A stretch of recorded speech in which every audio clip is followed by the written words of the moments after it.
Cyberbullying is a new form of abuse that happens through technology that connects you to the internet or any other people. So this can be through your phone, computer, iPod or iPad or any type of multimedia technology. It's called lateral violence, and it's coming. And cyberbullying is part of lateral violence.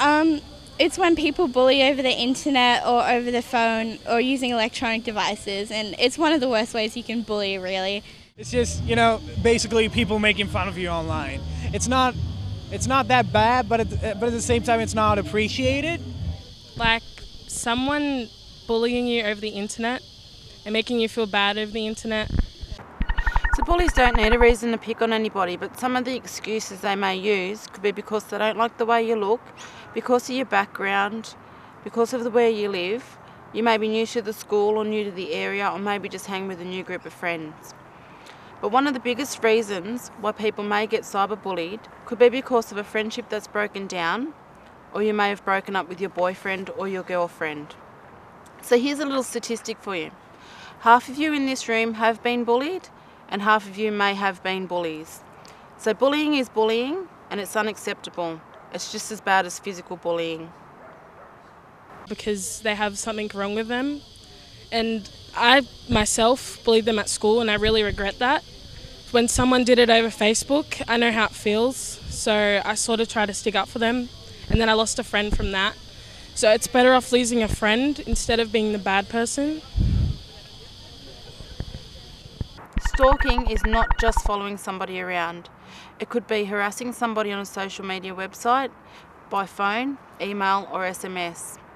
It can be a crime. Teasing and spreading rumours could also be intimidation. It's also against the law to log on to somebody else's account and send abusive messages. So don't give your password to anyone and update it regularly. It's affecting a lot of people in our community, and it's so easy. You don't have to be in front of a computer. It's handheld now, and some of those things that's said there, it's really personal, and you can't take it back. And once you click it, it's gone. And it causes a lot of disharmony, anger, hurt in our community. Yeah. Well, people just brush it off as like, oh, it's just a comment on YouTube, or it's just a comment on Facebook. Why do you have to get so worked up over it? Fair enough, but you're still talking to people. Stressed, anxious, upset.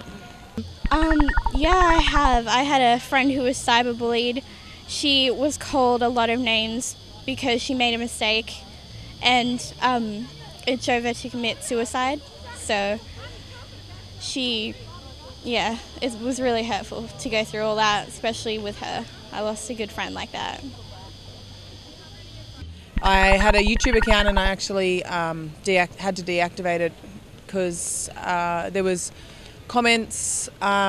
If I was commenting on Aboriginal footage or videos or liking them, and then people were commenting on them, and there was actually some really racist things that are written on YouTube about Aboriginal people. And on Facebook, some girls decided to make a page about me saying Tyra is black and she should burn in hell, and all black people should burn in hell. And it's sort of like, I don't really care about this stuff, but sometimes it gets to me because I didn't do anything to them. You've got to, as Aboriginal people, you've got to justify yourself enough as it is in society, and to have people bombarding you on there and saying, you get free uni, you get free this, you get free that, and no matter how many times you tell them that you don't, they just don't believe you, and they just keep attacking you. So now we're going to talk about a topic that I know is going to be a bit shame, but it's a really, really important message that we need to get out there, and that's about sexting. So sexting could be anything from sending or receiving dirty messages on your mobile phone, Facebook or anything else like that. It can be taking photos of yourself or someone else naked, in their cozies, in their underwears, in the shower, in a sexual pose, and forwarding that on. Sexting can be a crime, particularly if the person in the photo is under 16 years of age. And if anyone's found with that photo, they may be charged under the Child Pornography Act. So think about this. Anything you post on the internet is there forever. So what happens if one day, mum, dad, nan, pop, auntie, uncle, or any of your family members or even a future employer Googles you and all these photos come up. Now that's shame. When it's online, it's out there and you can't take it back, and it's there for the world to see, so it can often lead to like embarrassment, or it could be demeaning, and it's really hurtful to know that someone thinks of you like that and then the whole world can see it. If you forward stuff on, it only makes cyberbullying worse. Bullying is bullying, and if you forward it on, it's just as bad as starting it, so don't be a part of it.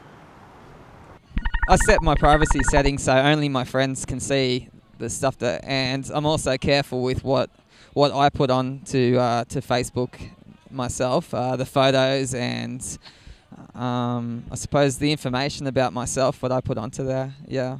And if you're online or you've got your phone, make sure that you keep like all your details to only family and friends that you know and trust. So how can the law help you? If you're being cyberbullied, keep the evidence and take a support person with you and report it to the police. You can ask the police to apply for an APVO, which is an apprehended personal violence order, for your protection. If the court grants you this order, the bully must stop harassing you. If they don't, they may be charged with a crime for breaching this order. Well, if someone does cyberbully you, then make sure you tell someone or you ignore them. Maybe report the page or whatever it is and just delete it and forget about it. And just remember that you're the better person and they're the bad person. So if you're unsure if you or someone else that you know are being cyberbullied, talk to a trusted adult or somebody else that you trust and talk about it. Remember that you are not alone. And if it happens, don't be scared to like tell somebody about it, because the most important thing you need when you're being bullied is support. How you can stop cyberbullying. Talk to someone you trust and remember that you're not alone. Report pages and incidences and encourage others to report as well. Unfriend and block bullies. Don't say anything online that you wouldn't say face to face or that you wouldn't want your parents, other family members, teachers or future employees to read or see. Don't get involved in a fight online. Don't give your password to anyone and don't accept friend requests from people that you don't know.